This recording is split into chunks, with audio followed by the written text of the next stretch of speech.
একটি পুরুষের জীবনে রাজ্য লাভ করাও যত বড় লাভ না, এ জাতীয় সহধর্মিনী ধর্ম সহায়িকা স্ত্রী পাওয়া একটা পুরুষের জীবনে সব থেকে বড় পাওয়া।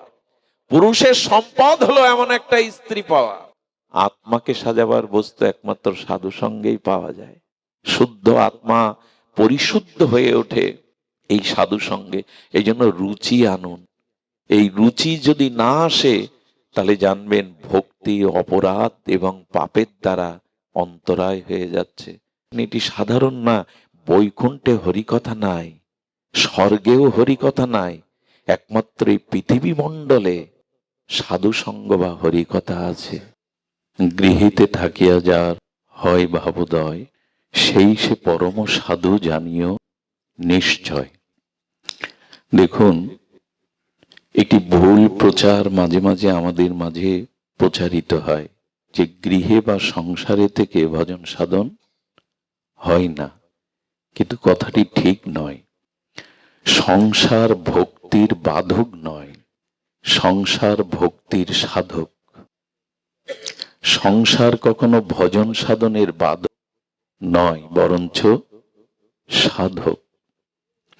আপনারা লক্ষ্য করবেন, ব্রহ্মচর্য আশ্রম, সন্ন্যাস আশ্রম বা বানপ্রস্থ আশ্রম, এখানে কোনো ভগবান অবতার মহাপুরুষের জন্ম হয়নি। সন্ন্যাস আশ্রমে ভগবানের জন্ম হয়েছে, বানপ্রস্থ ব্রহ্মচর্য আশ্রমে কোনো শুদ্ধ ভক্তের জন্ম হয়েছে? জন্ম হয়েছে গারস্থ বা গৃহস্থ আশ্রমে। এই জন্য অন্য তিনটি আশ্রমের জননী হলেন গৃহস্থ আশ্রম। জননী না হলে সন্তান আমরা পাবো কি? জননী গর্ভে ধারণ পোষণ না করলে সন্তান পাবো কি? তেমন গৃহস্থ আশ্রম হলো অন্য তিন আশ্রমের জননী, শ্রেষ্ঠ। এই কথাটি আমরা ভুলে গেছি। এই জন্য গারস্থ আশ্রম ভক্তি বা মুক্তির বাধক নয়, বরঞ্চ সাধক। ভগবান অবতার মহাপুরুষগণ এই গৃহস্থ আশ্রমে, গারস্থ আশ্রমেই তাদের আবির্ভাব। তবে তারক গোসাইয়ের এই মহাপয়ার কিন্তু বুঝতে একটু গভীরে যেতে হবে। বলেছেন সেই সংসারই বাধক নয়, ভক্তির সাধক, মুক্তির সাধক যদি ভাবোদয় হয়। কি বলেছেন? সংসারে থাকিয়া যদি, এই ভাবোদয়টা কি? এটাই আজকের আমাদের কিছুটা আলোচনার বিষয়। কারণ ওরাকান্দি ধামের এই পবিত্র ভক্তিময় নামময় বাতাবরণে অন্য কথা আসে না। ভাবোদয় কাকে বলে? ভাবোদয় হলো, কার এটা, কার বাজে, এটা কার? জয় রাধে, একটু কৃপা করুন, করুণা করুন। দেখুন, ধ্যান দিন। আসলে একটু অনুরোধ করি, শব্দ যন্ত্রটি আমাদের প্রয়োজন, জীবনের সাথে অঙ্গাঙ্গিভাবে জড়িত, কিন্তু এইখানে অন্য শব্দ বেমানান। সারাদিন তো এই শব্দের সাথে আমাদের ওঠা বসা। এখানে অন্তত ওই যন্ত্রের যন্ত্রণা থেকে মুক্তি দিন কিছুক্ষণ সময়ের জন্য। ভাবোদয় কাকে বলে?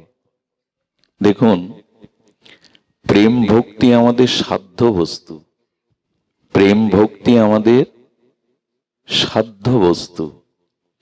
তো এই প্রেম ভক্তি প্রাপ্তির 9টি সিঁড়ি। কয়টি? 9টি সিঁড়ি। সেই 9টি সিঁড়ির 8ম সিঁড়িটি হলো এই ভাব। আদৌ শ্রদ্ধা, তত সাধু সঙ্গ, অত ভজন ক্রিয়া, অনর্থ নিবৃত্তি, নিষ্ঠা, রুচি, আসক্তি, ভাব, ভক্তি। একটু ধ্যান দিন। প্রথমে হলো শ্রদ্ধা, দ্বিতীয় সিঁড়ি হলো সাধু সঙ্গ, তৃতীয় সিঁড়ি হলো ভজন ক্রিয়া, চতুর্থ সিঁড়ি হলো অনর্থ নিবৃত্তি, পঞ্চম সিঁড়ি হলো নিষ্ঠা, ষষ্ঠ রুচি, সপ্তম আসক্তি, অষ্টম ভাব, আর নবম হলো প্রেম বা ভক্তি, ভক্তি বা প্রেম। এর অষ্টম সিঁড়িটি হলো ভাব। এখন গৃহেতে থাকিয়া যার হয় ভাবোদয়, ভাবের উদয় হয়, এই ভাবটি কেমন? এই ভাব হলো পূর্ব দিগন্তে অরুণোদয় হয়েছে, সূর্যোদয় হয়নি। সূর্যোদয় আর অরুণোদয় একটু পার্থক্য আছে। সূর্য উদয়ের 1 ঘন্টা 36 মিনিট পূর্বে পূর্ব দিগন্তে অরুণোদয় হয়। এই অরুণোদয় হলে সূর্য উদিত হয়নি, কিন্তু পূর্ব দিগন্তটা আলোয় ভরে যায়, ফর্সা হয়ে যায়। এই উপলব্ধি আমাদের সবার আছে গ্রাম বাংলায়। তেমনি প্রেম আসবে, প্রেম বা ভক্তি আসবার পূর্ব মুহূর্তে চিত্ত যে ভগবানের জন্য পূর্ণ অনুরাগ জন্মানো, এর নাম ভাব। সূর্য উদয় হয়নি, কিন্তু তৎপূর্বে পূর্ব দিগন্তটা আলোয় ভরে গেল। অর্থাৎ প্রেম আসছে, তার পূর্ব লক্ষণে হৃদয়ে ভগবানের নাম রূপ লীলার প্রতি প্রগাঢ় একটা অনুরাগ জন্ম নেবে, এর নাম ভাব। একটা জিনিস জানুন, সকলেই আপনারা জানেন, যার ভাব যেমন তার লাভ বা প্রাপ্তিও তেমন। এই জন্য প্রেমের পূর্বাবস্থা, এই যে ভগবানের প্রতি পূর্ণ অনুরাগ, প্রেম আসছে, ভক্তি আসছে, তার একটা পূর্ব ভগবত বা ইষ্ট অনুরাগের নাম হলো ভাব। এই ভাব ছাড়া কারো কিছু লাভের সম্ভব নেই। কিন্তু আমরা আর কটি সিঁড়ি যদি বাদ দিয়ে ভাবে চলে যাই, হোঁচট খাবো। সিঁড়ি তো ক্রমান্বতিতে উঠতে হয়, 2-3টে সিঁড়ি বাদ দিয়ে লাফ দিতে গেলে পা ভেঙে যাবে। এই জন্য সংসারে প্রথম প্রয়োজন শ্রদ্ধার। ভাবে পৌঁছানোর অষ্টম সিঁড়িতে যেতে গেলে আগের 7টা সিঁড়ির প্রথমে হলো শ্রদ্ধা। আদৌ শ্রদ্ধা, আদৌ মানে প্রথম সিঁড়ি, প্রথম আমাদের পদক্ষেপটা হলো শ্রদ্ধার। এটি যদি না হয় সবই বৃথা। এই জন্য হরিনাম করুন, সদ্গুরুদেবের চরণাশ্রয় করুন, ভগবানের গুণগাথা শ্রবণ করুন। সব কিছুর মূলে হলো শ্রদ্ধা। আদৌ শ্রদ্ধা, শুভারম্ভ হলো শ্রদ্ধা। একথা আমাদের প্রত্যেকের জানা। শ্রদ্ধা শব্দের সরলত্ব করেছেন আচার্যগণ, শাস্ত্র বাক্যকে মিথ্যা না মনে করা। ঋষি মুনি আচার্য কর্তৃক ভজন অনুভূতির দ্বারা যে শাস্ত্র রচনা হয়েছে, গীতা, ভাগবত, ভক্তি শাস্ত্র, সেগুলি কাল্পনিক নয়, সেগুলো যথাযথ পরীক্ষিত অনুভববেদ্য সত্য। এটা মনে করার নাম শ্রদ্ধা। শাস্ত্র বাক্য কাল্পনিক নয়। শাস্ত্র যা সুলিখিত হয়েছে সেটি কল্পনার দ্বারা হয়নি, সেটা পরীক্ষিত অনুভববেদ্য চরম সত্য। এটাতে বিশ্বাস করি তো আমরা যে শাস্ত্র সত্য। এই জন্য গীতা, ভাগবত, ভক্তি শাস্ত্রের কথাগুলি, বাণীগুলো চিন্ময়, অলৌকিক। এগুলি মিথ্যা নয়, এগুলো কাল্পনিক নয়, এগুলো গল্প উপন্যাস নয়। আমার বোধোদয়ে, আমার চিন্তা চেতনা মননে, আমার প্রজ্ঞা জ্ঞানে কমতি থাকতে পারে, কিন্তু শাস্ত্রকে না বুঝে এটি কাল্পনিক, এটি ভ্রম, এটি না মানার নামই হলো অশ্রদ্ধা। আর গুরু বা সাধু বাক্যকে সুদৃঢ় ভাবে মেনে নেওয়ার নামই হলো শ্রদ্ধা। যদি খুব লক্ষ্য করেন, সমাজে এই দুটি এখন খুব শিথিল হয়ে পড়েছে। নানান তর্ক, নানান বিতর্কের দ্বারা আজকে শাস্ত্রকে আমরা কাল্পনিক গল্প উপন্যাস বানিয়ে ফেলেছি। তো শ্রদ্ধা যার নেই, সে তো সিঁড়িতে পা দিতেও পারবে না। এই জন্য গুরু বাক্যে, সাধু বাক্যে সুদৃঢ় বিশ্বাস চাই। কেমন জানেন, আশ্রমে এক গুরু মহারাজ তার শিষ্যকে বলছে, একটা পচা হাড় পড়ে আছে, ওইটা মুখে করে ফেলে দিয়ে তো। কোন প্রাণীর পচা গলা হাড় মুখে কেউ ফেলে? বলছেন ওটা ফেলে দিয়ে বললেই তো হাতে করে ফেলে দিতে পারে, পাত্রে করে, হলে মুখে করে ফেলে দিয়ে। শিষ্যটি গুরুগত প্রাণ, গুরু বাক্যে তার অস্খলিত নিষ্ঠা, গিয়েই মুখে করে ফেলে দিয়ে সে কাঁদছে। কাঁদছিস কেন?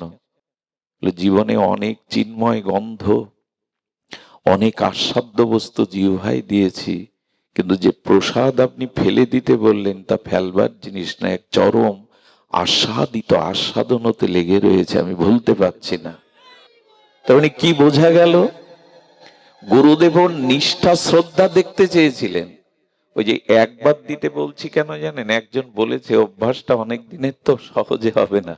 একবার নয়, উলোধ্বনি নিয়ম হলো 7 বার বা 3 বার দেওয়া, কিন্তু ভাগবতের প্রতিটি শব্দ হলো মঙ্গল ধ্বনি।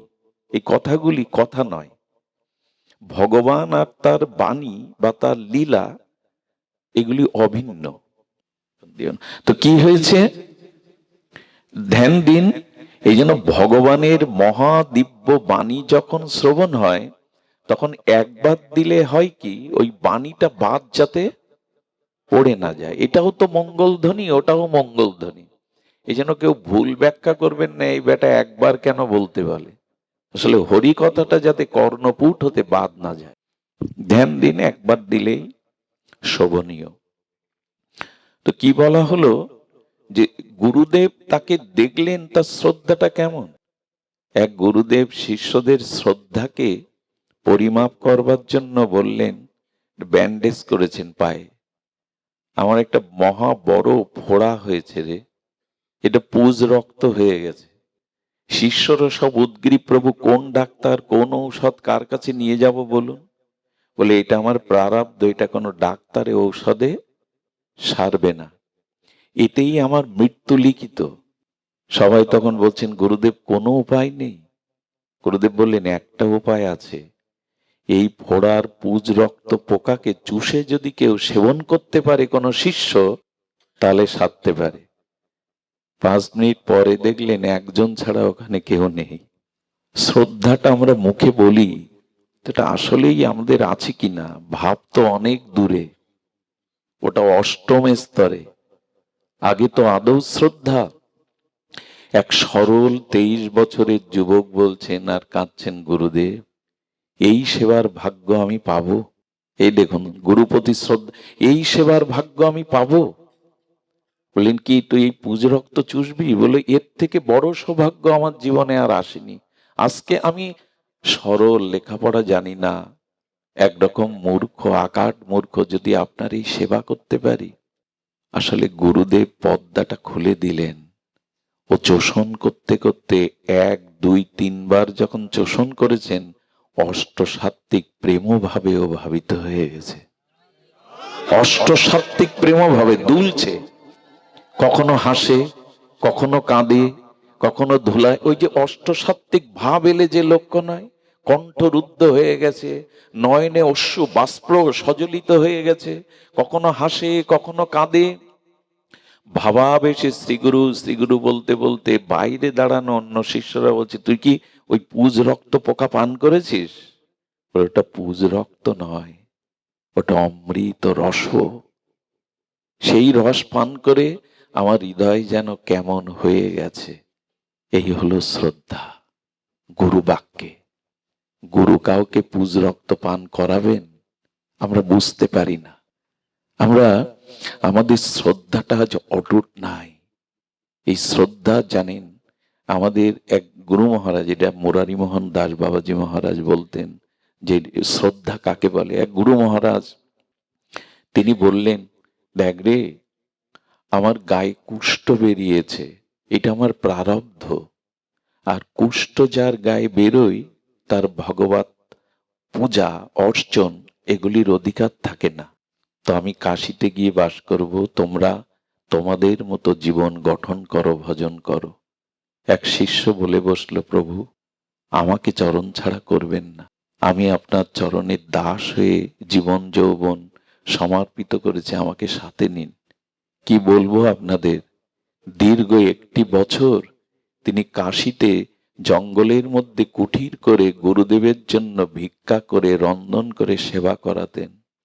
গরম জল করে সেই ঘা পোকাগুলো মুছে দিতেন, কখনো ঘৃণা করতেন না।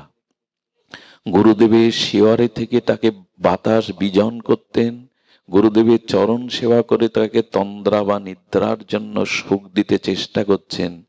দীর্ঘ 1 বছরে কাশীতে থেকে কোনোদিন গঙ্গা স্নানে বা বিশ্বেশ্বর বিশ্বনাথ ভগবানকে দেখতে যায়নি। গুরুদেবের চরণ সেবা করছে। ভগবান বিশ্বনাথ, কাশীর বিশ্বনাথ বলছেন পার্বতীকে, পার্বতী আমি একজনকে দর্শন করতে যাব। বলে সারা পৃথিবীর প্রগতিবাদী ভক্তিবাদী জ্ঞানীরা কাশীতে আপনাকে দর্শন করতে আসছে, আপনি কাকে দর্শন করতে যাবেন? বলো গুরুগত প্রাণ, গুরুচরণে শ্রদ্ধা, ওই শিষ্যকেই আমি দর্শন করতে যাব। দেখুন গুরু ভক্তির মহিমা দেখুন। উনি দর্শন করতে আসবেন। পার্বতী বললেন এমন গুরুগত প্রাণ যিনি আপনার চিত্ত জয় করেছেন, তার দর্শনে একা যাবেন কেন শঙ্কর, আমাকেও নিন। আজ মাতা পার্বতী, জগৎ মাতা শঙ্কর, তাঁরা দুইজন এসেছেন। এসে কি করছেন জানেন? গুরুদেবের চরণ সেবা করছে। তন্দ্রাচ্ছন্ন গুরুদেব সুখ পাচ্ছে। দুয়ারে দাঁড়িয়ে কুঠিরের, ছোট্ট কুঠিরের সামনে ভগবান শঙ্কর বললেন আমি বিশ্বনাথ তোমাকে দেখতে এসেছি, একবার বাইরে এসো। বলেন প্রভু, গুরু সেবাতে সন্তুষ্ট হয়ে যদি আমার কুটিতে আসেন, আর একটু অপেক্ষা করতে হবে। গুরুদেব কিছুটা তন্দ্রা এসছে, গুরুদেব নিদ্রা না গেলে আমি আপনার কাছে যেতে পারবো না। দেখুন নিষ্ঠা কাকে বলে। ভগবান শঙ্করের চোখে জল এসে গেছে, এতটা গুরু ভক্তি। দেখো পার্বতী কেন এসেছি তার দ্বারে। গুরুদেব একটু তন্দ্রাচ্ছন্ন হলে বাইরে এসে শঙ্করকে, মাতা পার্বতীকে প্রণাম করলেন। প্রণাম করার পরে শঙ্কর বললেন একটু বুকে আসবে না? তোমার মতো গুরুগত প্রাণ, গুরুনিষ্ঠ সেবককে বুকে জড়িয়ে ধরতে পারলে আমি আনন্দ পাবো, এসো বুকে এসো। জড়িয়ে ধরে বললেন 1 বছর কাশীতে বাস করেও তুমি আমাকে দেখতে যাওনি, গঙ্গা স্থানে যাওনি, গুরু চরণকেই, গুরু সেবাকেই সার করেছ, তুমি বুকে এসো। বুকে করে শঙ্কর বললেন একটি বর নাও। কি বলল জানেন? গুরু সেবা ভিন্ন আমার কোনো চাওয়ার কিছু নাই জগতে। যদি কিছু চাওয়ার থাকে আমি গুরুদেবের কাছ থেকে জেনে আসি। উনি যদি আদেশ দেন তবে চাই। নিষ্ঠা সহজে হয়, শ্রদ্ধা কি মুখের কথা? গুরুদেবকে জিজ্ঞাসা করলেন, গুরুদেব শঙ্কর পার্বতী এসেছে, কিছু চাইব? বললেন তুই তোর কিছু যদি চাওয়ার থাকে চেয়ে নে, তবে আমার রোগ নিরাময়ের জন্য কোনো কিছু যেন চাস না। বলেন আপনার সেবা ছাড়া তো আমি অন্য কিছু চাই না। ভগবান শঙ্করের চরণে গিয়ে বললেন আপনি আমাকে বর নয় আশীর্বাদ দিন, যেন জন্ম জন্মান্তরের গুরুদেবের চরণ সেবা করতে পারি। আর কিছু চাওয়ার নেই, আর আমার কিছু চাওয়ার নেই। গুরুদেব বললেন চাইলি না কেন? তখনই গুরুদেব সম্পূর্ণ চিন্ময় দেহে জড়িয়ে ধরে বললেন আমি দেখতে চেয়েছিলাম কোন শিষ্যের মধ্যে কতটুকু শ্রদ্ধা এসেছে। একটা জিনিস হয়েছে কি জানেন, সমাজে সব নকল হয়ে গেছে। মানে শ্রদ্ধাটাও লোক দেখানো, এতে এগোনো যায় না। ভাব তো অনেক দূরে। আদতেও শ্রদ্ধা যদি না থাকে, তবে শ্রদ্ধাটা যেন কপট না হয়, লোক দেখানো না হয়। এই শ্রদ্ধা যার জীবনে এসেছে, তার উন্মুক্ত হয়েছে ভগবৎ প্রেম ভাব, এই জগতের দুয়ার। তাছাড়া উন্মুক্ত হবে না। এই জন্য আসুন শ্রদ্ধার সহিত আমরা সাধু সঙ্গ করি। আবার এই সাধু সঙ্গ না করলে শ্রদ্ধাও উপচয় হবে না।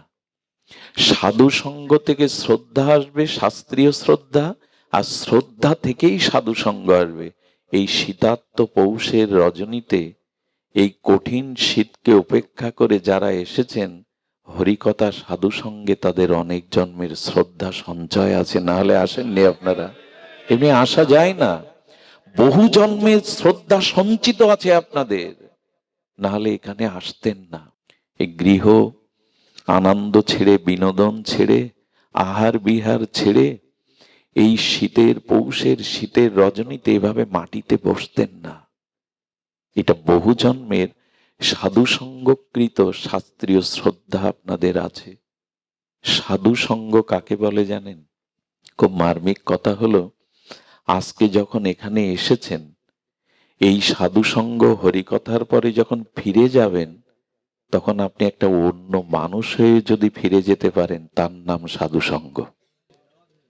আচ্ছা, আমার হাতটা আগুনে পুড়ে গেল, পূর্বের হাত আর আগুনের পোড়া হাত এক হবে কি? আচ্ছা, একই তো আকাশে সূর্য, পূর্ব দিগন্তে উদিত সূর্যের আর মধ্যাহ্নকালীন সূর্য আর অস্তগামী সূর্য একই হলেও তাদের গতি, প্রকৃতি, রং, তেজ কি একরকম? একরকম না, অথচ একটাই সূর্য। ঠিক তেমনি যে মানুষটা আপনি এখানে এসেছিলেন, যখন ফিরে গেলেন তখন অন্য একটা মানুষ হয়ে ফিরে গেলেন, এরই নাম সাধু সঙ্গ। আমাদের তা হয়তো যে স্বভাব আগে ছিল, সাধু সঙ্গের পরে যদি সেই স্বভাব, আচ্ছা ধূপ যদি না পুড়ে গন্ধ না বিলায়, ধূপের সার্থকতা আছে? নাই। চন্দন যদি না ক্ষয় হয়, ওইটি 100 বছর ঘরে রেখে দিলে চন্দনের সার্থকতা আছে কি? ক্ষয়ে ক্ষয়ে তো সুগন্ধ বিতরণ করবে। তা সাধু সঙ্গে এসে যদি আমার পূর্বের স্বভাব পরিবর্তনই না হলো, সাধু সঙ্গ হয়নি। একটা কিছু পরিবর্তন আসতেই হবে। যদি না আসে, বন্ধা রমণী যেমন মা ডাক শুনতে পায় না, মা হতে পারে না, তেমন সাধু সঙ্গে যার পরিবর্তন হয় না, তারও সাধু সঙ্গ হয়নি, বন্ধা মায়ের মতো। একটা পরিবর্তন হতেই হবে, আর এটির মূলে হলো হরিকথাতে অনুরাগ, শ্রদ্ধা। তবে হবে, একটা আলাদা পরিবর্তন আসতে হবে। সুধীজন, এই পরিবর্তনের নামই হলো সাধু সঙ্গ। আমাদের শাস্ত্রে বারবার বলেছে, গঙ্গা স্নান করলে নাকি পাপ দূর হয়, আর সাধু দর্শন করলেই পাপ দূর হয়। গঙ্গা স্নানের থেকে এর মহিমা অনেক বেশি। আর এই জগাই মাদাইকে প্রেমদাতা, দয়াল, করুণার আর্দ্র নিতাই বলছেন, তোদের একদিন গৌর প্রেম এমন হবে জগাই মাদাই, একদিন তোদের দর্শন করলে মদ মাংস নিয়ে পড়ে থাকতো, হেন অপকর্মহীন কর্ম নাই জগাই মাদাই করেনি। লোকের ঘরে আগুন দেওয়া থেকে শুরু করে মদ্যপান থেকে কি না হীন কাজ করেছে। ওদের একদিন নবদ্বীপে কেউ দেখলে গঙ্গা স্নান করে বাড়ি যেত। নিতাই চাঁদ এমন করুণা করেছিলেন, শোন তাহলে, তোদের দেখে মানুষ শুদ্ধ হওয়ার জন্য গঙ্গা স্নান করত, তোরা যে গৌর প্রেম পেলি, এবার তোদের দেখে আর কেউ গঙ্গা স্নানে যাবে না, ভাববে তোদের দেখেই গঙ্গা স্নানের ফল হয়ে গেছে, তোদের দর্শনেই গঙ্গা স্নানের ফল হয়ে গেছে। সুধীজন, নিষ্ঠার কথা বলতে গিয়ে ঠাকুরের কথা মনে পড়ল। হরিচাঁদ ঠাকুরের শ্রীমন্দিরে শ্রীধাম ওরাকান্দিতে আসবেন এক ভক্ত। ভাই বোন মেলায় গেছে, গিয়ে না একটা তোতা পাখি কিনেছে। তোতা পাখি বুলি বলে, তো হরিবোল হরিবোল বুলি যদি ঠাকুরের সামনে পাখি বলে, ঠাকুর আনন্দ পাবে। পাখিটা কিনে সরল গ্রামের বোনের কাছে দিয়েছে, এটা একটা পাত্রে রাখ। তখন তো খাঁচার প্রচলন এমন নেই, একটা হাড়ির মধ্যে রেখে উপরে সরা এঁটে দিয়েছে যাতে উড়ে না যায়। পাখি কি বাঁচে? সকালে ওটা এই হরিবলা পাখির আশা করে এনেছিল। পাখিটা মৃত্যু দেখে বোনটা কাঁদছে, ঝরঝর করে নয়নের জল পড়ছে। ভাই বলছে, কাঁদছিস কেন বোন? বললো, ঠাকুরকে হরিবোল বলানোর যে পাখি এনেছিলাম সাত করে আমি মেরে ফেলেছি, অপরাধী। ভাই বলছেন, ঠাকুর মৃত সঞ্জীবনী সুধা তার প্রেমে আছে, তার করুণায় আছে, চল না আমরা ঠাকুর বাড়ি যাই, ঠাকুরকে নিবেদন করি, তোমার জন্য এনেছিলাম হরিবোল বলবে বলে। ঠাকুরের চরণে এসে ভাই বোন কেঁদে সমর্পণ করে দিয়েছে মৃত পাখিকে। ঠাকুর ওদের অনুভব বেদ্য সরল ভাব দেখে পাখিটার মস্তকে করপল্লব বুলিয়ে দিয়ে বলছে, হরিবল হরিবল। এই সঞ্জীবনী সুধার স্পর্শে সঙ্গে সঙ্গে পাখিটি প্রাণ ফিরে পেল। ওই পাখির কণ্ঠে হরিবল হরিবল দিব্য ধ্বনিতে ধ্বনিত হতে লাগলো। এনারা পারেন, এনারা এটা পারেন, আর ওদের শ্রদ্ধাটার কারণেই এটা করলেন উনি। কাঁদছে, হ্যাঁ। এই জন্য আগেই বলছি যে শ্রদ্ধার সাথে যদি সাধু সঙ্গ, হরিকথা, কথামৃত শ্রবণ করতে পারেন, জীবন বদলে যাবে। কি হবে জানেন? অনর্থ ক্ষয় হবে, অনন্ত জন্মের পাপ অপরাধ এগুলি ক্ষয়। এই যে এখানে বসেছেন এটি সাধারণ না, বৈকুণ্ঠে হরিকথা নাই, স্বর্গেও হরিকথা নাই, একমাত্র এই পৃথিবী মণ্ডলে সাধু সঙ্গ বা হরিকথা আছে। বিশ্বাস করুন, বৈকুণ্ঠে ভগবান আছেন, হরিকথা নাই, স্বর্গেও নাই। স্বর্গের দেবতারা এই জন্য মানব হতে চায়, এই ভূমণ্ডলে পৃথিবী মণ্ডলে মনুষ্য শরীর নিয়ে সাধু সঙ্গ করতে চায়, পায় না ওরা। এই জন্য এই সাধু সঙ্গে ভজন ক্রিয়ার দ্বারা কি হয়, মেঘ কেটে যায়। আপনারা লক্ষ্য করবেন, সূর্য নারায়ণ যেদিন ওঠে না, কুয়াশাচ্ছন্ন থাকে, মেঘাচ্ছন্ন থাকে, সেদিন সূর্যকে কিন্তু এমন কি বলতে পারবেন আজকে সূর্য উদয় হয়নি? হয়েছে, কিন্তু কুয়াশা বা ঘন কালো মেঘে সূর্যের কিরণ অংশকে ঢেকে দিয়েছে। ঠিক তেমনি অনন্ত জন্মের পাপ অপরাধ আমাদেরও প্রেম ভক্তি ভাবের সূর্যকে ঢেকে দিয়েছে। ওই মেঘটা সরানো দরকার। ওই যে পাপের মেঘ, অনন্ত জন্মের অপরাধের মেঘ, ওটা কি করা দরকার? সরানো দরকার। এই সরানোটাই হলো অনর্থ নিবৃত্তি। অনর্থ শব্দের অর্থ হলো, মানে অভাববাচক, আর অর্থ মানে প্রয়োজন। প্রয়োজনে যা অভাব এনে দেয়, প্রয়োজনে যা অন্তরায় এনে দেয়, তাকে বলে অনর্থ। এই ভাবের পথে বাধা হলো পাপ, ভাবের পথে বাধা হলো অপরাধ। অনন্ত জন্মের, এক জন্মের না, পাপ অপরাধ এক জন্মের না, অনন্ত জন্মের। এগুলো কালো মেঘের মতো ভাবকে ঢেকে দিয়েছে, প্রেমকে ঢেকে দিয়েছে, ভগবানের অনুরাগকে ঢেকে দিয়েছে। এই মেঘগুলো সরানো দরকার।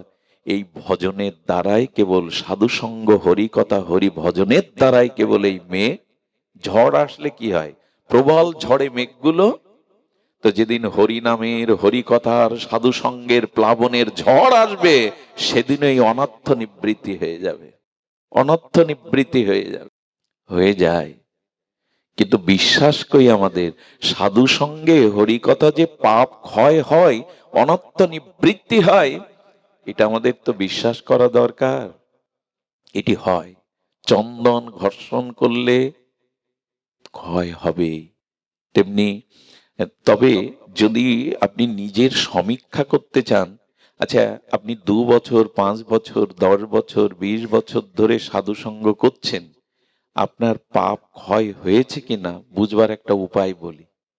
আপনার অপরাধ বোধ, পাপ বোধ ক্ষয় হয়েছে কিনা বলি। সেটা হলো, আগে মানুষকে কষ্ট দিয়ে মনে হতো ভালোই করেছি, এটাই উচিত ছিল, কিন্তু এখন কষ্ট দেওয়ার পরে কিছুক্ষণ পর বিবেকের দংশনায় এমনটা না করাই ভালো ছিল। যদি অনুশোচনা আসে, কারো বড় কথা বলে অপমান করে যদি চিত্তে অনুশোচনা আসে, যদি কোনো অন্যায় কর্ম করতে গেলে বিবেকটা 10 বার ভেবে ওঠে, জানবেন কাজ হয়েছে, সাধুসঙ্গ বৃথা যায়নি, সাধুসঙ্গে ব্যর্থ হয়নি। তবে অনেক জন্মের আবর্জনাকে তো একসময়, এই বিল্ডিংটা যদি ভাঙা হয়, একদিনেই কি এরা সবকিছু পরিষ্কার করা যাবে? অনেক জন্মের জমানো তো তবে যাচ্ছে। যদি বিবেক জাগে, কাউকে অপমান করলে, কাউকে ব্যথা দিলে যদি চিত্তে বেদনা জাগে, দেওয়া উচিত হয়নি, জানবেন অনেক পাপ অনেক অপরাধ আপনার ক্ষয় হয়েছে। সাধু সঙ্গের দ্বারা ক্ষয় কিন্তু হচ্ছে, অনেকটা বোঝা যায় না। একটা অশ্বত্থ বা বট গাছ কেটে দিন, কাটা উচিত নয়, যদি ঝড়ে পড়ে যায় কেটে যায়, দেখবেন অগ্রের পাতাগুলো 5-7 দিন সবুজ থাকে, মূল শিকড় তো নাই, কিন্তু অগ্রের পাতাগুলো 5-7 দিন সবুজ থাকে। তেমনি যেটুকু দেখছেন, একবার বিজয় কৃষ্ণ গোস্বামীর এক শিষ্য দীক্ষা নেওয়ার পরে তার জীবনে আরো পাপ বেড়ে গেল।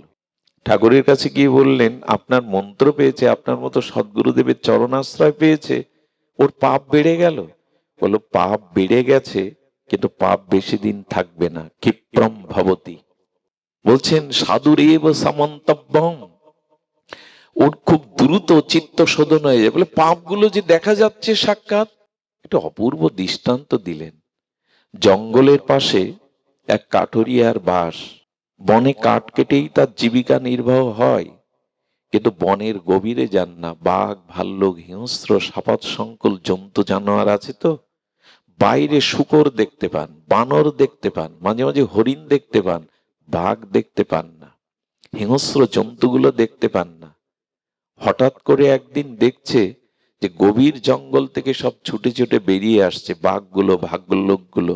বলে, বারে আজ বেরিয়ে আসছে কেন? এদের তো কখনো দেখি না, আজকে দেখতে পাচ্ছি কেন? একজন বললে, দেখার কারণ হলো জঙ্গলে আগুন লেগেছে, ওই আগুনের তাপে ওরা সব বাইরে বেরিয়ে আসছে। বিজয় কৃষ্ণ গোস্বামী বললেন, ও হৃদয়ে হরি নামের গুরুদেবের কৃপার আগুন লেগেছে, তাই যে পাপগুলো ছিল ওগুলো বেরিয়ে আসছে, এই জন্য তোরা দেখতে পাচ্ছিস। অচিরেই ও শুদ্ধ হয়ে যাবে, অচিরেই ওর চিত্ত শুদ্ধ হয়ে যাবে।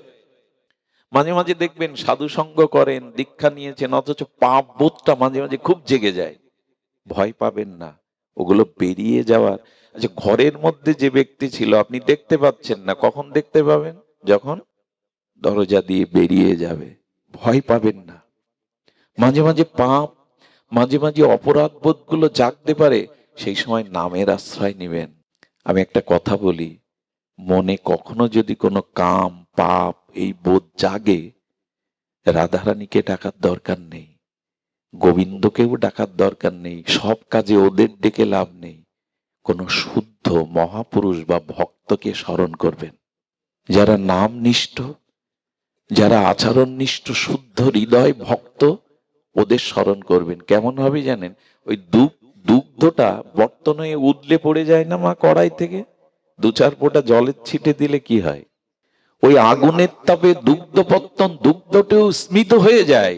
তেমনি কোন সৎ সাধুরকে স্মরণ করবেন, দেখবেন কাম ভাবটা, ওই যে মনের অপরাধ বোধটা চলে যাবে। ওদের একটা শক্তি আছে।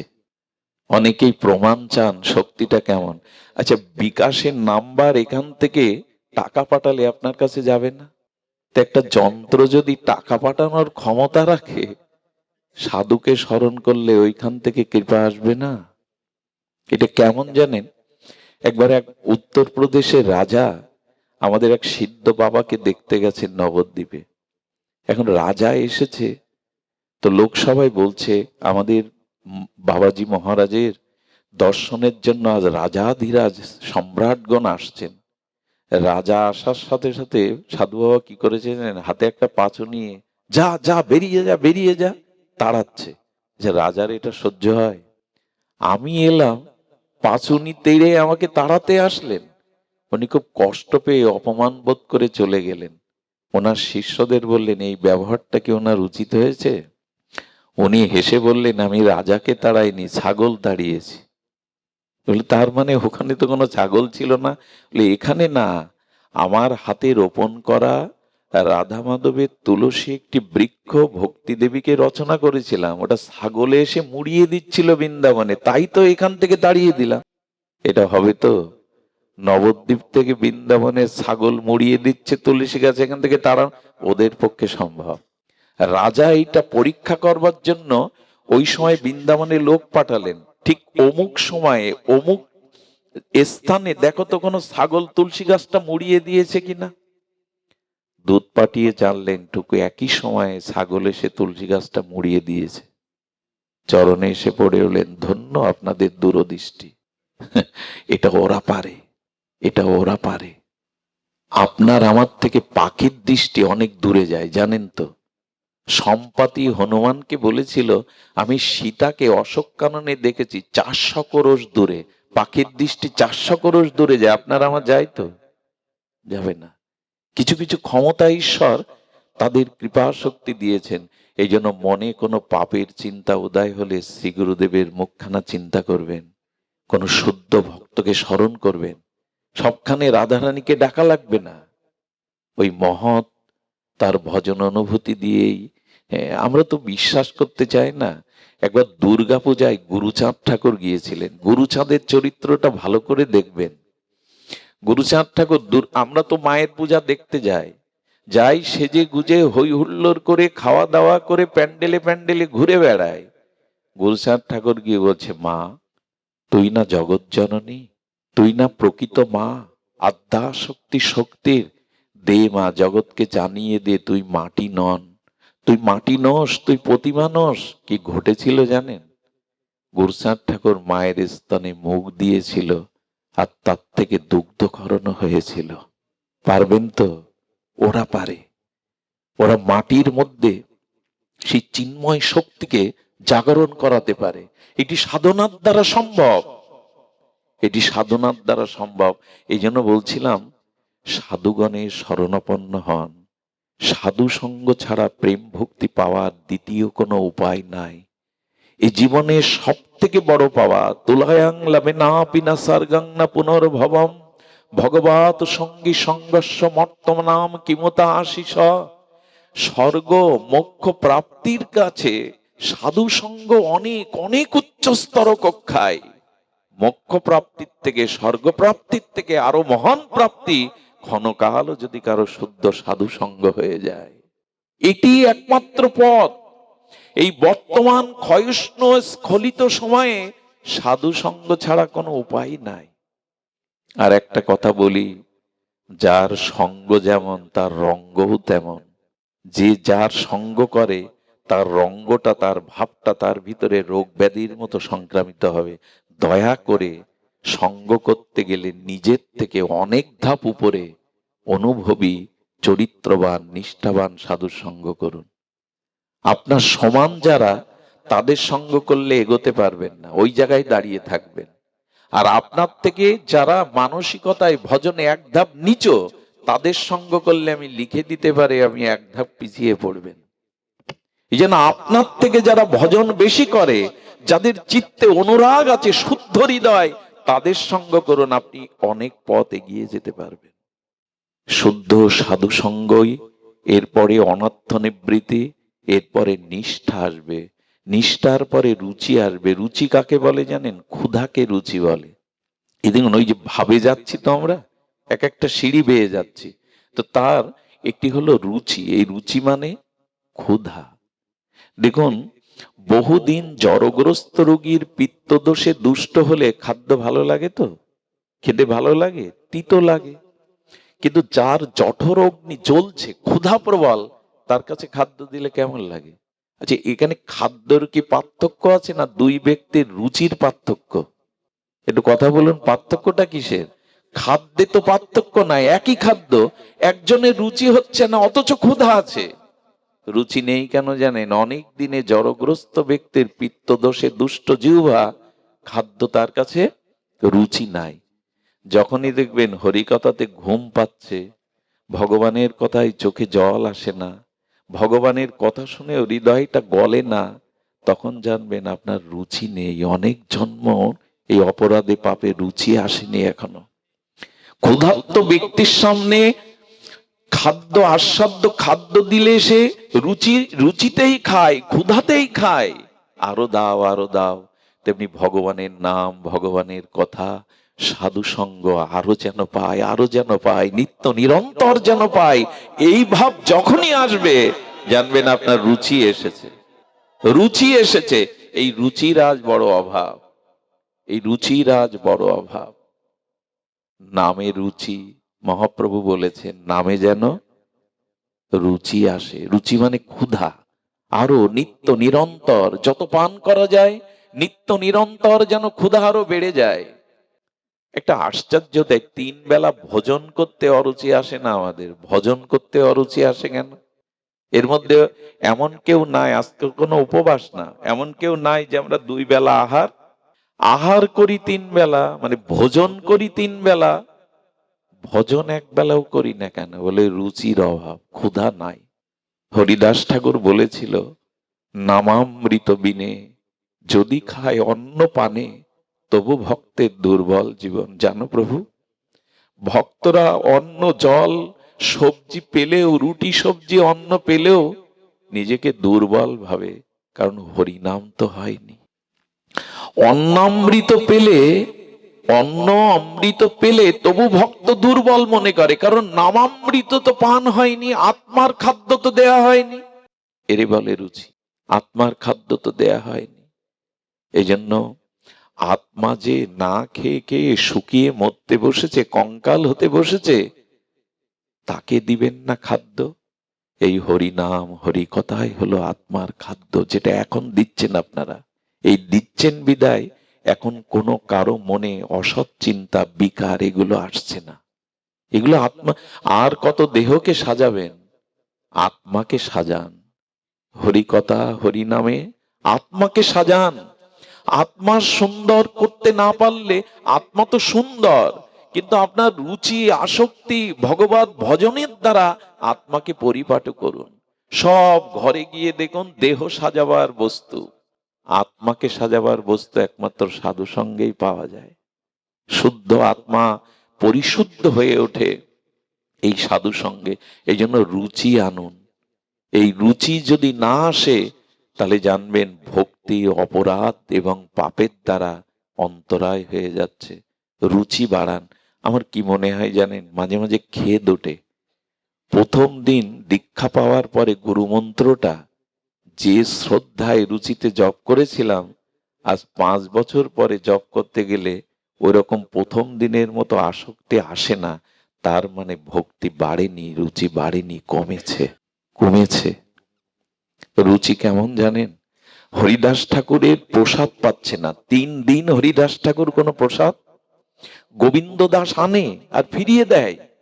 মহাপ্রভু এসে বলছে, হরিদাস তোমার শরীর সুস্থ তো? বলেন, প্রভু শরীর সুস্থ, কিন্তু আমার মন অসুস্থ। কেন? বলেন, আগের মতো সংখ্যা নাম আর পূরণ করতে পারছি না প্রভু, বিদ্ধ হয়েছি তো। নাম না নেওয়াতেই হরিদাস ঠাকুর নিজেকে অসুস্থ বোধ করছেন। শরীরের সুস্থ অসুস্থতা তিনি ধার ধারেন না। তিনি বললেন, আগের মতো আর নাম সংখ্যা নাম পূরণ করতে পারছি না প্রভু। এই দিনই জগৎকে হরিদাস জানালো, শরীরের অসুস্থতা প্রকৃত অসুস্থতা নয়, ভগবানকে ভজন না করতে পারাই হলো অসুস্থতা। তাকে ভজন না করাই হলো অসুস্থতা। আমরা আজ ধীরে ধীরে অসুস্থের রূপ নিচ্ছি। আমাদের মানবিকতা, আমাদের মনুষ্যত্ব বোধ, আমাদের দয়া ক্ষমা সন্তোষ গুণাবলীগুলো রোগগ্রস্ত হয়ে গেছে। তার কারণ আমাদের হৃদয়ে ভগবানের নাম স্মরণ চিন্তা এগুলি নাই। এই জন্য আমাদের চিন্তাটা, আমাদের মনোবুদ্ধিটা অসুস্থ হতে বসেছে। রুচি কেমন জানেন? আহা, একটু ধ্যান দিন, যদিও রাত হয়ে গেছে। রুচি কাকে বলে দেখুন। মহাপ্রভু লীলাচল ক্ষেত্রে জগন্নাথের আরতি দেখতেন গরুর স্তম্ভের ওখানে দাঁড়িয়ে, এবং জগন্নাথের দিব্য আরতি দর্শনের জন্য মানব প্রাচীর পড়ে যেত। মানব প্রাচীর পর্যন্ত সব সারি সারি দাঁড়াতো। একজন একটি খর্বকায়, মানে একটু বেটে খাটো একজন মা, ও জগন্নাথের আরতি দর্শনের ব্যাকুলতায় তীব্র উৎকণ্ঠায় ছুটে এসেছে, কিন্তু এই যে মানব প্রাচীর ভেদ করে জগন্নাথের আরতি দেখতে পাচ্ছে না, ছটপট করছে। দেখো রুচি কাকে বলে। হঠাৎ দেখছে পাশে যেন কে দাঁড়িয়ে, ওনার ওই ব্যাকুলতায় উনি বুঝতে পারেননি ওখানে স্বয়ং মহাপ্রভু দাঁড়িয়ে। আপনারা জানেন যে মহাপ্রভু ত্যাগ বৈরাগ্যের মূর্তি। ওনার এই কঠোর ত্যাগ বৈরাগ্য আমাদের শিক্ষার জন্য দিয়ে গেছিলেন। তৎসময় সন্ন্যাসের পরে উনি নারী মূর্তি দর্শনও করতেন না তেমন, কিন্তু সেই মহাপ্রভুকে একা দেখে ব্যাকুলতায় এই খর্বকায় মাটি কি করলো জানেন? পাঁচিলের উপরে একটা পা দিয়ে আর গৌরীর স্কন্ধে একটা পা দিয়ে আরতি দেখছে। মহাপ্রভুর স্কন্ধে একটা মা পা দিয়েছে। গোবিন্দ দাস টেনে যখন নামাতে যাবে, অনুভবী মহাপ্রভু ইশারায় নিষেধ করলেন, ওকে নিষেধ করো না। মাটি আরতি দেখতে দেখতে, জগন্নাথের রূপ ও মাধুর্য মহিমা দেখতে দেখতে সজল নয়নে ওনার অঙ্গ কাঁপছে। মহাপ্রভু ভাবছেন এই কম্পিত ভক্তির তরঙ্গে পড়ে যেতে পারে। মহাপ্রভু ওনার পাটা হাত দিয়ে আটকে ধরেছেন যাতে না পড়ে যায়, যাতে ভগবানই তো ধরে, ভগবান পড়তে দেয় না। আরতি বিশ্রামের পরে যখন সম্বিত ফিরে পেল, দেখছি নিয়ে কি করেছে আমি, মহাপ্রভুর শ্রী অঙ্গে স্কন্ধে আমি পা দিয়েছি। নিজের অপরাধ বোধে অনুশোচনায় দগ্ধীভূত হয়ে ধুলায় পড়ে গেছে। প্রভু ক্ষমা করো, আমি কোটি জন্ম নরকে পচে মরলেও আমার এই অপরাধ এই পাপ স্খলন হবে না, তুমি ক্ষমা করো। মাটিকে মাটি যখন এইভাবে হাত পেতে ধুলায় লুটিয়ে ক্ষমা পাচ্ছেন, মহাপ্রভু বলছেন, ওঠ মা, তুই আমার কাছে কি ক্ষমা চাইছিস, বরঞ্চ আমায় দে না। মহাপ্রভু হাত বাড়িয়েছে, আমায় দে না। জগন্নাথ দর্শনে তোর যে রুচি, তোর যে আসক্তি, ওটা আমারও নেই। দে মা, যেন জগন্নাথ দর্শনে আমারও ওই রুচি হয়। দে, আমাকে দে, ওই রুচিটা আমায় দে। আমরাও তো মন্দিরে ভগবান দেখি, গৌর হরি দেখি, ঠাকুরকে দেখি, আমরা সাক্ষাৎ দেখার মতো রুচি হয়তো তুমি দাঁড়িয়ে আছো। রুচি যদি না আসে, ভাব আসবে না। মুখে বললেই ভাব আসবে না। ভাব সাধারণ জিনিস না, ভাব এলো তো প্রেম এসে গেল, ভক্তি এসে গেল। এই দুর্লভ প্রেম ভক্তি সহজে পাই না। এই জন্য রুচি চাই, রুচি চাই, যেন হরি নামে, হরি কথায়, ভগবত দর্শনে, ধাম দর্শনে রুচি হয়। আমরা অনেকেই ধামে যাই, ওরাখান্দি তো পাশেই, বৃন্দাবন ধামে যায়, নবদ্বীপ ধামে যায়। ধামে যাওয়ার জন্য প্রস্তুতি থাকে তো আমাদের, কিভাবে ধামে যেতে হয় আপনাদের মনে আছে? চিত্রকূটে রঘুপতি রাম আছে, ভরত তাকে ফিরিয়ে আনতে যাচ্ছে। কিভাবে যাচ্ছে জানেন? গুরুদেব আছে, হাতি ঘোড়া রথ আছে, কিন্তু ভরত রথে না উঠে খালি পায়ে হেঁটে চলেছে। কার কাছে কিভাবে যেতে হয় এটা জানতে হয়। জানতে হয় মানে, যারা প্রভু দর্শনে যাচ্ছেন, তো ভরত খালি পায়ে, একজন দশরথ চক্রবর্তী সম্রাটের ছেলে ভরত খালি পায়ে যাবে কেন? কেন যাচ্ছে জানেন? রথে কেন যায়নি জানেন? আমার মতো পাপীর জন্য আমার প্রভু এই পথ দিয়েই বনে গমন করেছেন। রথে তো প্রভু যাননি। এই জন্য নিজে রথ এনেছেন প্রভুকে ফিরিয়ে নেওয়ার জন্য। সবাই ভাবছে, বাহ, বনে পাঠিয়ে, বনে পাঠিয়ে এখন রথে করে যাচ্ছেন লোক দেখাতে, ভরত রামকে আনতে। কিন্তু রথ নিয়েছেন নিজের জন্য না। যদি প্রভুকে ফিরিয়ে আনি, তাকে রথে করে আনব। নিজে খালি পায়ে চলেছেন। পায়ে একটা কাঁটা বিদ্ধ হয়ে গেল, কণ্টক বিদীর্ণ হলে ভরত রাম বলে ব্যথা অনুভব করলো। পায়ে ফুটেছে ভরতের কাঁটা, আর রাম বলে আর্তনাদ করে উঠলেন। কেন জানেন? নিজের চরণে ফোটা বিদীর্ণ কাঁটার আঘাতটা ভরতের পায়ে লাগেনি। আমার প্রভুতে এই পথ দিয়ে গেছে, এমনি করে কাটা হয়তো তার পায়ে বিদীর্ণ হয়েছিল, না জানি প্রভুর পায়ে কত বেজেছিল। নিজের পায়ের কাটার ব্যথাটা প্রভুর চরণের ব্যথাকে মনে করে ভরত কাঁদছে। এরে বলে আসক্তি। ভগবানের জন্য কটা রাত কাটিয়েছেন, কতটা সুখ জলাঞ্জলি দিয়েছেন, যে বলবেন তার প্রতি আমার আসক্তি আসছে। দুটো টাকা রোজগার করার জন্য দিন রাত এক করে খাটি, সংসারে প্রিয়জনকে সুখী করার জন্য সারাটা জীবন মাথার ঘাম পায়ে ফেলি। গুরুদেবের জন্য, হরির জন্য, ভগবানের জন্য কতটা আসক্তি আপনার, যে তার জন্য এটা করেন। এই জন্য মুখে কিছু হবে না গো, ডুবতে হবে, তো ভেতরে ডুবতে হবে, রসে ডুবাতে হবে। এইগুলো হলো সেই স্থান। আসক্তি আসুক, যেন তাকে। আসক্তি কেমন জানেন? আহা, কোন দুগ্ধপোষ্য মায়ের দুগ্ধ পান করা শিশু সন্তান যদি মা না থাকে, কি হয় জানেন?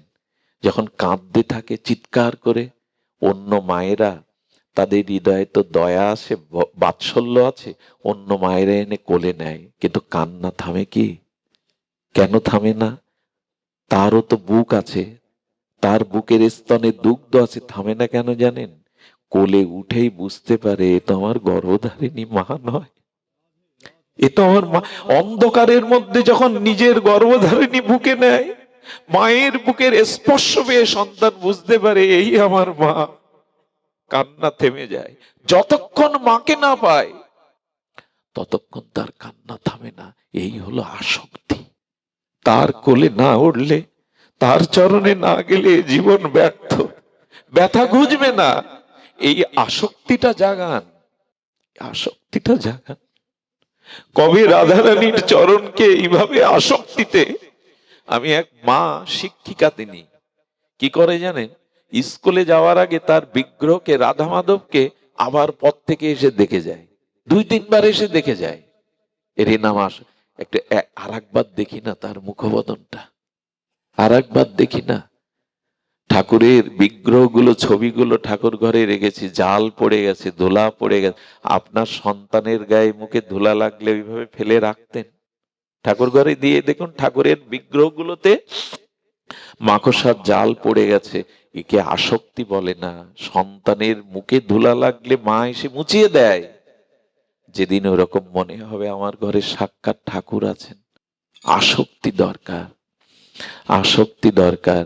আমরা ভাবে এসেছিলাম, সংসারের থেকেও যদি কারো ভাবের উদয় হয়, এই ভাব কেমন জানেন? আমি এই কথা বলতে গিয়ে অনেকবার দুর্বল হয়ে পড়ি, কণ্ঠরুদ্ধ হয়ে যায়, বলবার ভাষা হারিয়ে ফেলি। ভাবটাকে বোঝানোর একটা দৃষ্টান্ত আমি রাধাকুণ্ডে শুনেছিলাম, আপনাদের একটু সেই পরশটা দিয়ে দিই, যদি হৃদয় দিয়ে অনুভব করতে পারেন।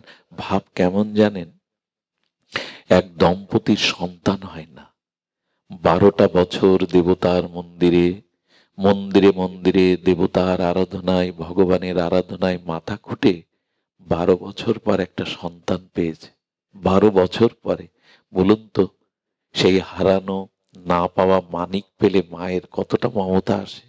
ছেলেটা ধীরে ধীরে 4 বছরে পদার্পণ করলো, সব বুঝতে শিখেছে। এই 4টি বছরে মার মনে তার এই ছোট্ট গোপালের জন্য প্রীতি, আনন্দ, জীবনে আর কিছু তার অপূর্ণতা নেই। ওকে পেয়েই সব পাওয়া হয়ে গেছে এই মায়ের। তার মধুর মা ডাক, তার মৃদুমেন্দু ছোট ছোট চরণে চড়ে বেড়ানো, তার হাস্য, সবকিছু মায়ের মনে যেন ধ্যানের মতো লেগে রয়েছে। কিন্তু কালের করাল ঘাতে মৃত্যু এসে সন্তানকে নিয়ে গেল। আচ্ছা, যখন সন্তানটা মারা গেল, 4-5টা দিন ওই মায়ের কি দশা হয় একবার কল্পনা করেছেন? কি দশা হয় জানেন? চোখ থেকে জল ফোরায় না। ওই মাকে যদি এক বালতি জল দিয়ে মাথায় দিয়ে দেন, দেখবেন জলটা আগুনে দিলে যেমন পুড়ে যায়, ওই মাথার শোকের তাপে জলটা সঙ্গে সঙ্গে শুকিয়ে যায়। নিজের বসনের ঠিক নাই। পাড়া প্রতিবেশিনী কেউ যদি একটু দুধ তার গালে দিতে যায়, গালসি দিয়ে পড়ে যায়। কি করে জানেন? ওই 4-5টা দিন দুনিয়াতে আর কারো মুখ, আর কাউকে দেখে না, ওই গোপালের কথাই মনে পড়ে। ওই বুঝি হাত বাড়িয়ে কোলে এলো, ওই বুঝি মা বলে ডাকলো। তার নয়নে, তার চিন্তনে, তার জগৎময় শুধু তার ওই সন্তানকে না আছে আহার, না আছে বিশ্রাম, না আছে নিদ্রা।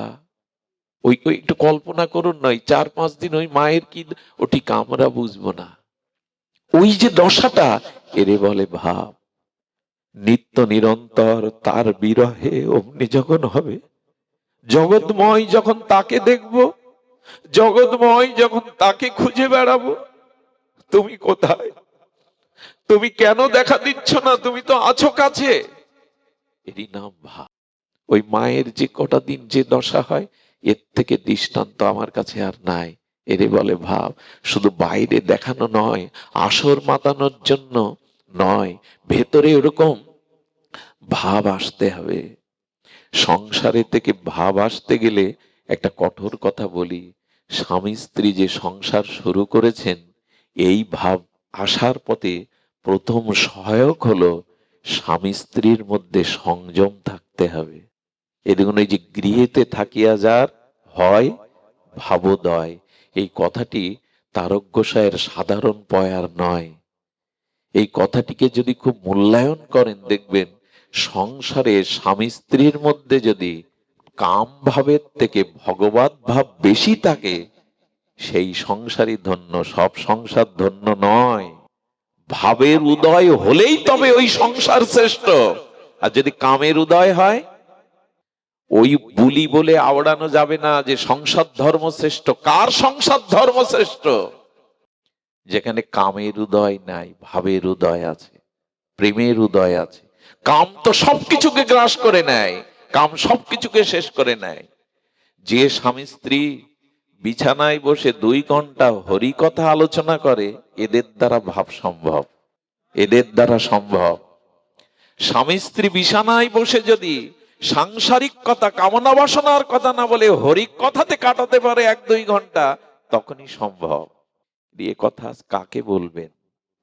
সংসারগুলোকে আমরা ভোগের নরক তৈরি করে ফেলেছি। ত্যাগ নাই, প্রেম নাই, নরক করেছি ভোগের দ্বারা। যেখানে ভোগ আছে না, ওখানে ভাব আসে না, ভাব আসা সম্ভব না। এই জন্য পর স্ত্রীর প্রতি মাতৃ আজ্ঞা, দাদা সজ্ঞার একটা আজ্ঞা আসে না। খুব তো আমরা নাচা গাওয়া করি, এই আজ্ঞাগুলোকে ফলো করি তো, যে পর স্ত্রীকে মাতৃজ্ঞান করতে হয়। হরি বল তখনই কাজ দেবে যখন দাদা সজ্ঞা আপনার চরিত্রগত হবে। আমি জানি না, আমার আলোচনার একটা বিষয়বস্তু মনে করেছিলাম, কিন্তু এটা তো ধামের বাতাস লাগছে, এই জন্য বারবার ঠাকুরের কথা আসছে। আমি কোনো মহাপুরুষের নিন্দা আমার জ্ঞান তো কখনো করি না, কারণ করা উচিত নয়। তো এই জন্য কেন জানি না আমার সামনে অন্য একটা বিষয় খোলা, কিন্তু কেন জানি না উনি ওই যে পাঠ করলেন, গৃহেতে থাকিয়া যার হয় ভাবদায়, ওই শব্দটা আমার বুকে বিঁধে গেল বর্ষির মতো। এই ভাব কখন আসবে? বিবাহোত্তর জীবনে স্বামী স্ত্রীর মধ্যে যদি ভজন থাকে, বিছানায় যদি স্বামী স্ত্রী কৃষ্ণ কথার আলোপনে কাটায়, তবে জানবেন ওখানে ভাব আসবার সময় হয়েছে, ওই সংসার সার্থক হতে চলেছে।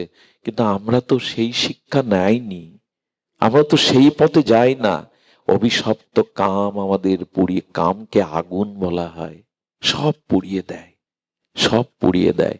দেহের ভেতরে যদি না যেতে পারেন, আত্মা রমণ যদি না হয়, তবে দেহের, হ্যাঁ, শুধু সন্তান, সুসন্তান তপস্যার দ্বারা উৎপাদনের জন্যই।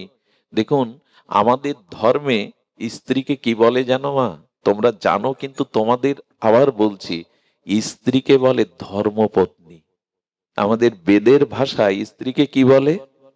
কোথাও পেয়েছেন স্ত্রীকে কামপত্নী বলা হয়? স্ত্রী স্বামীর ধর্ম কাজে সহায়তা করে তাকে যুগল চরণে পৌঁছে দেবে, এই দায়িত্ব নিয়েছে বলে সে ধর্মপত্নী, কামপত্নী নয়। স্ত্রী জাতি জগতে 2 প্রকার। স্ত্রী জাতি জগতে বিদ্যারূপ স্ত্রী আর অবিদ্যারূপ স্ত্রী। যারা নিজের রূপ যৌবন ভোগ বিলাসে স্বামীকে নিচে টেনে নামায়, ভগবত ভজন হতে, যুগল চরণ হতে নিজের রূপ যৌবনে ভোগের দিকে টেনে নামায়, এরা অবিদ্যারূপ স্ত্রী। আর যারা স্বামীর সহমর্মিতা, ধর্মের অর্ধাঙ্গিনী হয়ে দুজনে মিলে ভগবত চরণের দিকে স্বামীকে এগিয়ে দেয়, ভোগের দিকে না, ত্যাগের দিকে, ভজনের দিকে, এরা বিদ্যারূপ স্ত্রী। একটি পুরুষের জীবনে রাজ্য লাভ করাও যত বড় লাভ না, এ জাতীয় সহধর্মিনী ধর্ম সহায়িকা স্ত্রী পাওয়া একটা পুরুষের জীবনে সব থেকে বড় পাওয়া। পুরুষের সম্পদ হলো এমন একটা স্ত্রী পাওয়া। রামকৃষ্ণ পরমহংসদেব হতে পারতেন না মা শারদা পাশে না থাকলে। আমরা গোবিন্দকে মদন মোহন বলতে পারতাম না রাধারানী বামে না থাকলে। আমরা মহাপ্রভুকে গম্ভীর গাম্ভীরায় পেতাম না বিষ্ণুপ্রিয়া দেবী না থাকলে। শক্তি দরকার, তবেই তো তুমি শক্তিমান। স্ত্রীকে ভোগের বস্তু যে পুরুষ মনে করে, ইহকালে কেন কোটি জন্মেও তাদের কাছে কিছু পাওয়ার, এই ভজন কেন, এ জগতেও সে কিছু পুরুষার্থ পাবে না। এই জন্য স্ত্রীকে ভোগের বস্তু না মনে করে তাকে ধর্মের সহমর্মিতা মনে করুন। ধর্মপত্নী বলা হয়, কামপত্নী বলা হয় না মায়েদের। তবে এই জন্য চাই সদ্গুরুদেবের চরণাশ্রয়, সাধু সঙ্গ, নিত্য নিরন্তর ভজনে রত থাকা। ছোট